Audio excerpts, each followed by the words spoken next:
Welcome to this new edition of CYLTE Collective. My name is Joshua. I'm the guy, the founder behind CYLTE, maker of these hats and teller of desert stories. I even made this little painting right here. Wait, I don't even have my headphones on. Let's try this again. I'm sharing desert stories that I've collected over the past 4 years, so I have a ton of material to get through and I have a ton of time. Honestly, I don't have anything that I'm rushing toward or any pressure, so I have all these bottled up stories. I gotta share them with you guys, and I'm planning to make long form videos and chop these shorts up and distribute them to the masses all over Instagram, Pinterest, Reddit, you name it. If you don't know about CYLTE, it's for the Sonoran Desert people. It's basically a love note to the desert. I love the desert. I came from Virginia, went to Chicago where I ran track, studied school for 6 years. Well, it was for 4 years.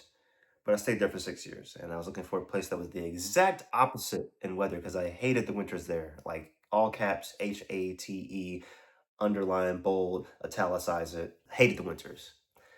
And now I'm here in the exact opposite weather of Chicago, where it's always sunny and it's basically warm year round and it's scorching hot in the summer, which I don't mind. Currently it's July and it is scorching. It was 107 today, which was pretty nice, I'm not gonna lie. But it is July and it's gonna probably get up to the 150s, 115s. 150, we're dead, man. And it's brutal. I will say though, it is very nice. There's a perk about being in the summer. It's very nice when you're in the office and you're cold, you're freezing, you come outside and it's like this blanket of warmth. It's like walking through a blanket, like a nice warm blanket that just came out the dryer and you were wet and cold from the shower and you just throw that thing on, you know? You won't understand that unless you've been in the desert and you've lived that lifestyle. I digress. I'm getting off track here. CYLTE has been on a rough streak lately. I mean, super rough. I mean, I was posting videos here and they were getting like 9 views and no likes and 8 views and disrespectfully 4 views. And no likes. Even on TikTok, it was getting really vicious, guys. 2 likes, 80 views. I'm getting off track again. We finally had a turnaround.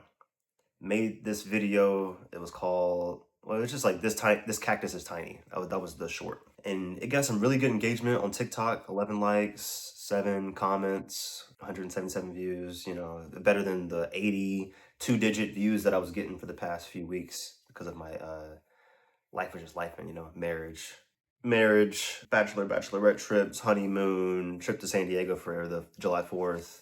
And yeah, it suffered. The quality of the video suffered because I was just keeping up the posting consistency. So hopefully people will go back and appreciate that later. But anyway, I made this video. It was called "This Cactus is Tiny."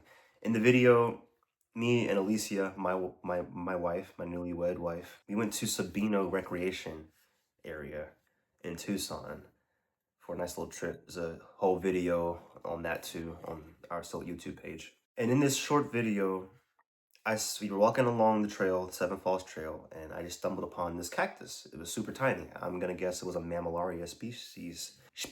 I just pointed it out and I was like, hey babe, like, you know, this cactus is tiny. And it got 800 something views on YouTube and 14 likes, and it was like a complete 360 spin around.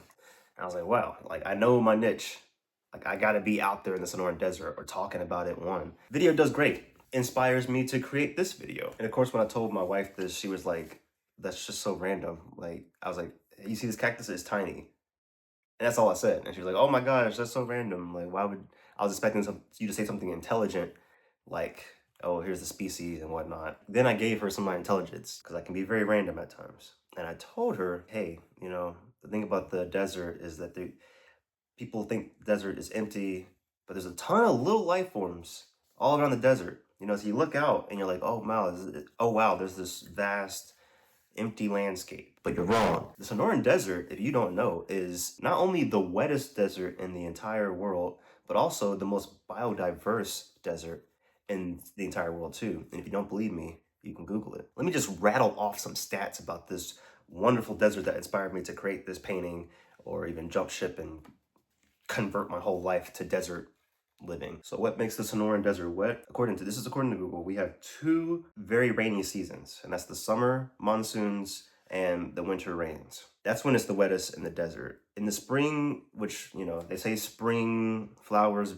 what is it? April showers bring May flowers. That's a complete lie out here. Like that doesn't, those rules do not exist. That is only an East Coast or really anywhere else in the world kind of thing. In the desert, spring is the driest part. There's no clouds really, like there's no clouds forming, there's no moisture in the air, it's dry and it's perfect. That's the utopian weather, springtime. Fall time. Again, I'm getting off track. I'm gonna have to make a video just kind of going over a deep dive of the weather around here because people don't understand. They don't understand. Here's some diversity for you. We have over 2,000 plus native plant species, 350 plus bird species, 100 plus reptile species, 60 plus mammal species, 30 plus native species of fish, and 20 amphibians. This is a very luscious and diverse landscape. And you're like, well, where's all the animals? I don't see it. One thing about the desert people have to understand is that it's not surface level. You know, you can go to some places and there's just this surface level diversity thing going on here. But in the desert, you got to go out into it. Like park your car or open your front door, go out there and like just go out there and like sit still for a second. I read this in a book. A guy did this. He said he went out into this pristine, untouched by man desert, and he just sat down for like 10 to 20 minutes. And then the animals kind of forgot he was there. He was completely quiet. Next thing you know, he saw everything. He saw coyotes, javelinas, lizards, snakes, desert cottontail. Like everything was kind of coming through because they didn't even know he was there. But again, you're not going to see all this just driving. You might see a random coyote fly across the road. Okay, you might see that. But out here in the Sonoran, yeah, life is tiny, it's sparse, it's spaced out, but there's a ton out there. I remember my family came. They came to visit Arizona for the first time because I was here. My brother, my sister, my mom. So they came out here to stay with me. Yeah, I remember it was my brother's first day here, and he's a big tree person. He's a big fan of the East Coast and trees and stuff. And he came here and he was like, oh my gosh, it's so empty. And that E word right there, empty, you know, ooh, it stings when I hear people say the Sonoran Desert is empty. It's not empty. Oh my gosh, it's far from empty, my guys. If they only knew, the Bible says, my people perish for lack of knowledge. They perish. They perish for lack of knowledge. If you only knew the vast amount of species in the desert or even Arizona, how biodiverse the whole state is. We have like 6 biomes here. And I can rattle those biomes off for you too. Due to our extreme range in elevation, we have 6 biomes, and they are, of course, the Sonoran Desert. You got the grasslands, the chaparral, woodland forest, and the tundra. Yes, there's a tundra because we have a mountain that shoots super high into the air. According to Google, of course, the desert is the largest biome in Arizona, but it's not just all desert here, my guys. You know, you got the Sonoran Desert to the south, there's the Mojave Desert to the northwest, and the Chihuahuan Desert to the southeast. And that Chihuahuan Desert covers more of like the New Mexico part. Got the grasslands, that's kind of like southeastern corner of the state. You know, you got grassy plains, you'll see that if you travel around here. You got the chaparral, that's about 3.5 million acres of scrub-heavy biome. You got the woodlands, you got the forest, and even the tundra, which is the coldest part of the state. And that's along the lines of the San Francisco Peaks near in Flagstaff, not near it. It's not empty, there's a lot of life in here. Like I said, 2,000 plus species of plants, all the facts and stuff. So hey, if you haven't come to Arizona, come visit, come check out my state, our state. You know, it's a great place. There's anything with 6 biomes, there's anything you'd want to see here, anything you want to get. Besides an ocean, but you can always go to Arizona's ocean, which is in Rocky Point. I think it's called Puerto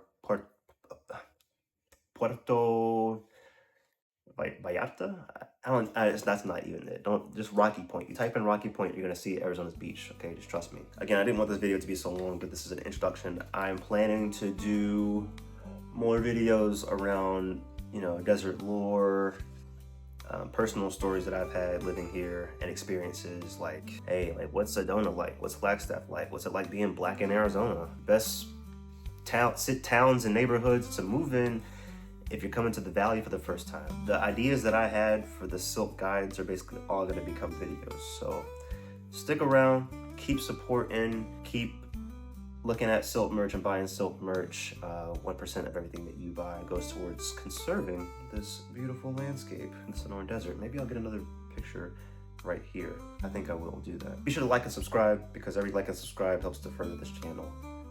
And spread the love of the Sonoran Desert with somebody else. Stay curious, stay courageous, stay consistent. See you out there, guys.